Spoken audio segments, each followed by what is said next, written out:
పరిశుద్ధత ఆయన్ని వేల్పులలో వేరుగా నించోబెడుతుంది. ఎవరితో కలవడం.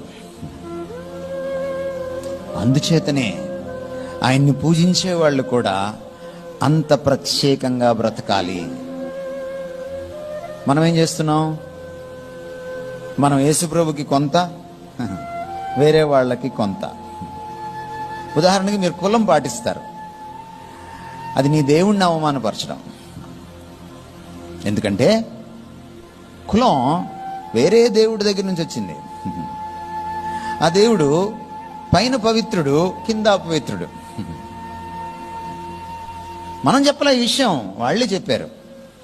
ఈ కింద పుట్టిన వాళ్ళందరూ కూడా, పాదాల నుంచి పుట్టిన వాళ్ళందరూ కూడా ఈ పైన పుట్టిన వాళ్ళ అంత పవిత్రులు కాదు.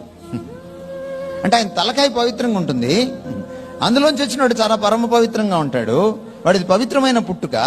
ఆయన పాదాల నుంచి పుట్టినోడేమో దరిద్రమైన పుట్టుక.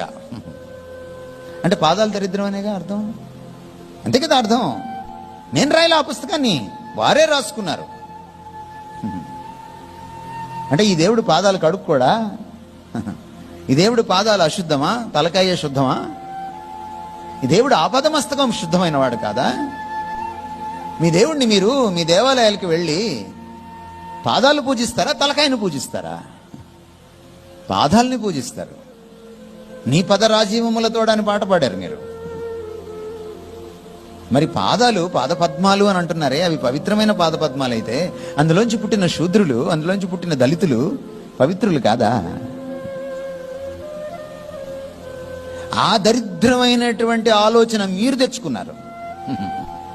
ఈ పవిత్రమైన దేవుణ్ణి పూజించే మీరు ఆ దరిద్రమైన ఆలోచన తెచ్చుకొని మీరు క్రైస్తవంలో కలుపుకున్నారు. చూశారు? వాళ్ళని క్షమిస్తాడు దేవుడు, ఎందుకంటే వాళ్ళకి తెలియదు పాపం. కానీ మిమ్మల్ని క్షమించడు దేవుడు. మీకు మ్యూజిక్ ఉంటుంది.